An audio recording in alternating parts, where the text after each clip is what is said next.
Thank you. Thank you.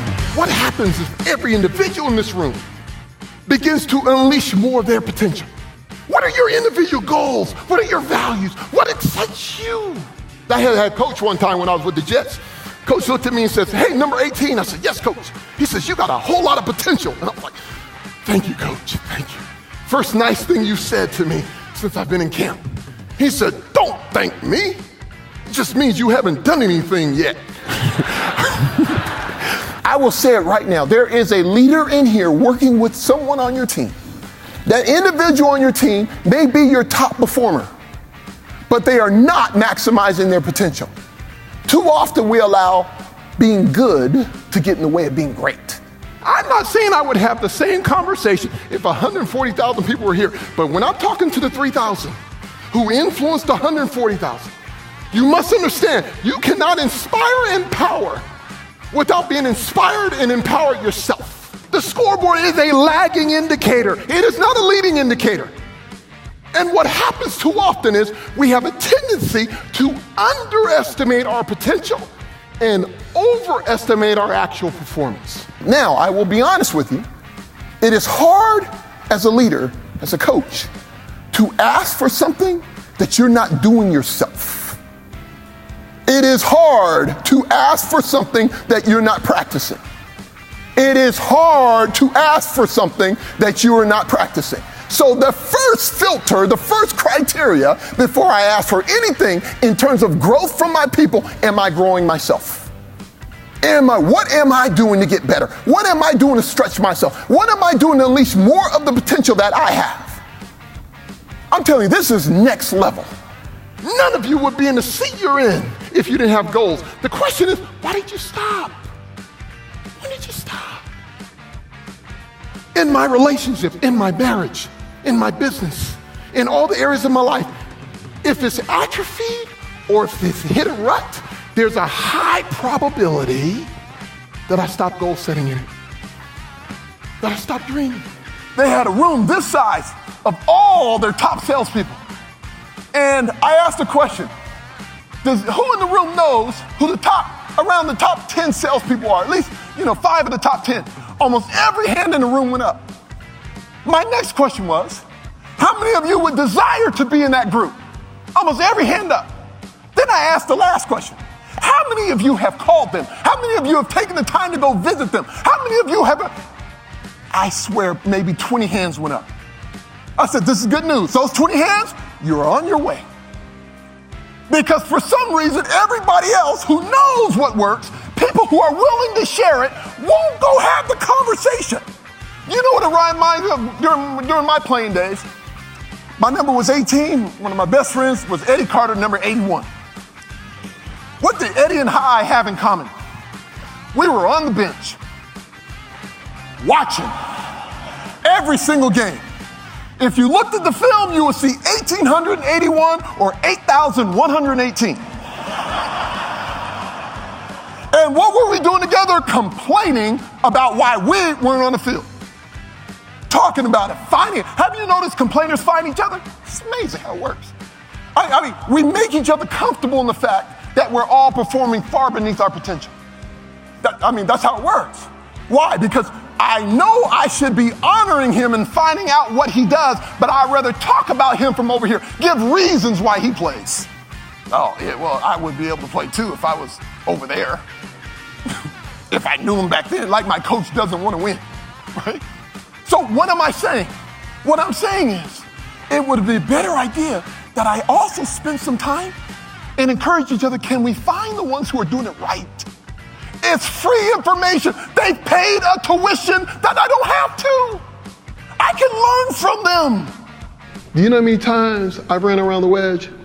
I've walked down my hallway knowing good and well I should walk directly into my teenage daughter's room, but I make a left instead. I can't tell you how many times I should have the conversation with my wife, but instead of having it, I run around the wedge and I use that strategy called hope. I hope things just get better on their own. Don't have to confront it.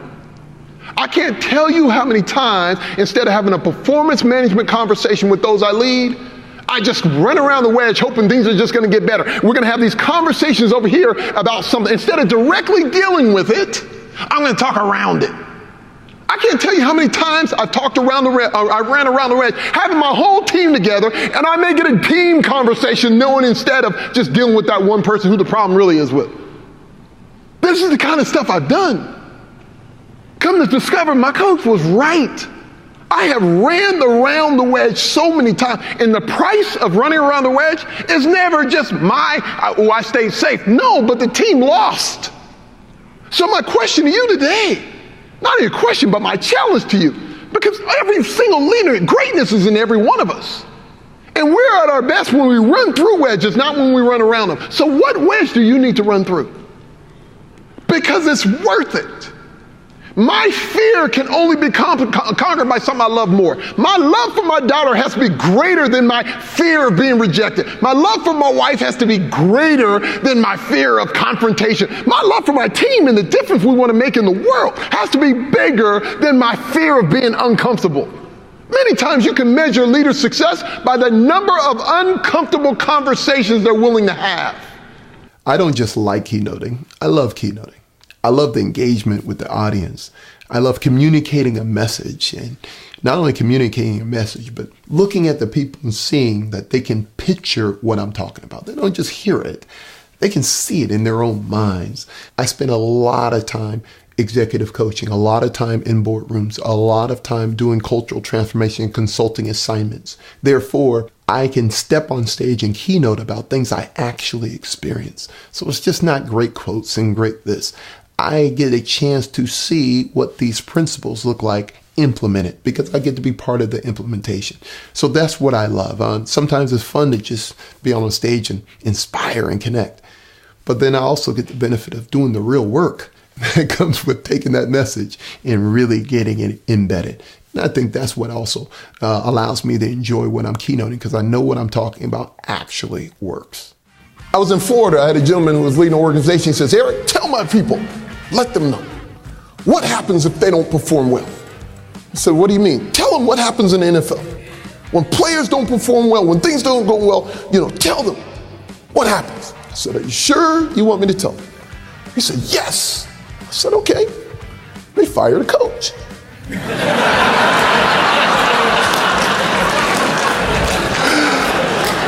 So that's how he looked at me. I'm like, hey, you asked the question. That's the answer, right?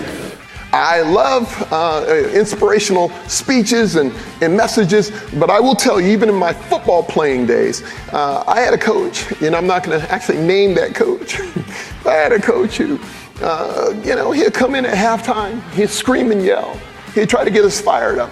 And it was great, but the problem was we went out into the second half, more excited, more fired up than ever, and just made the same mistakes with more intensity.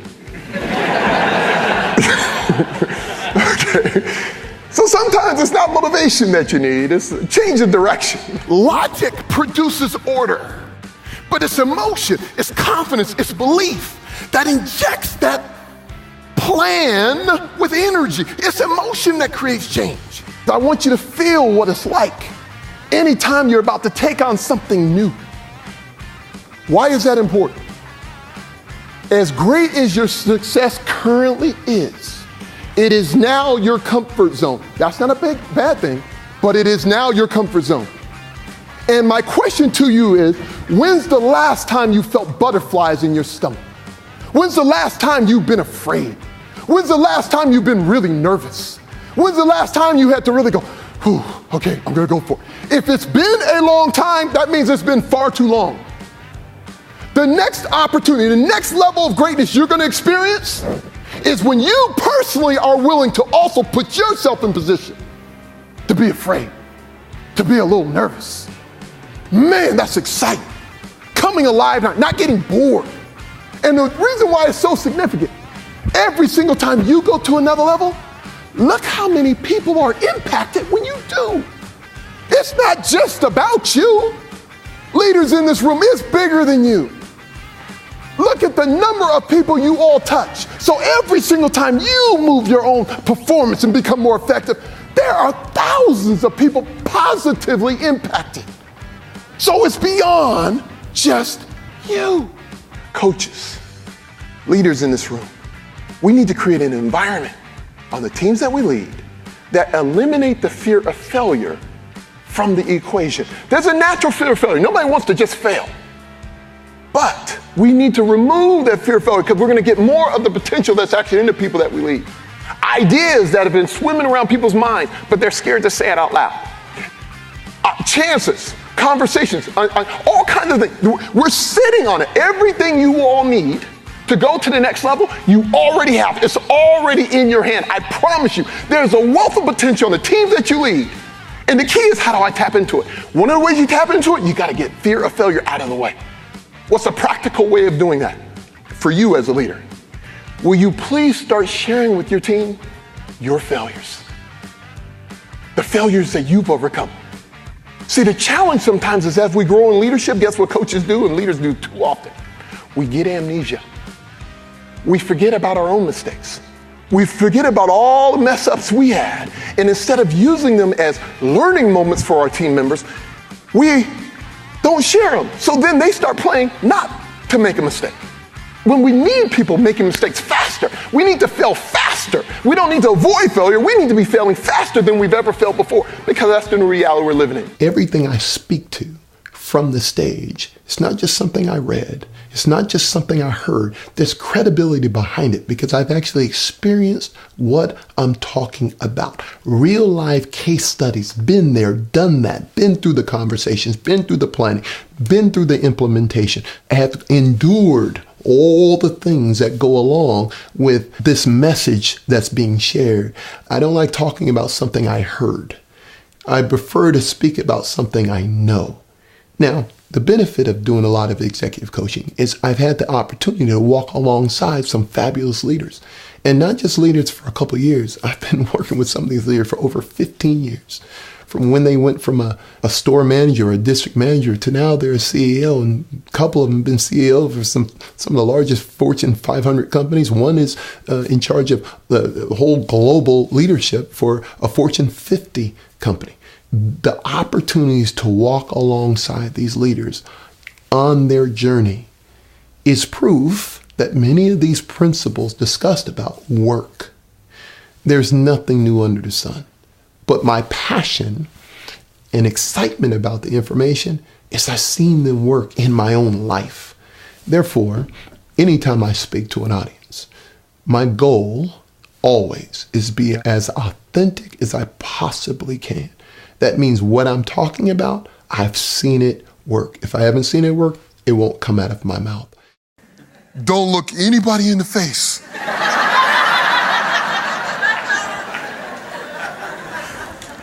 Kale starts taking off his watch. Guys are taking off their necklaces and putting it in their pockets. Because the four of us are walking down the stairs like this, not looking at anybody.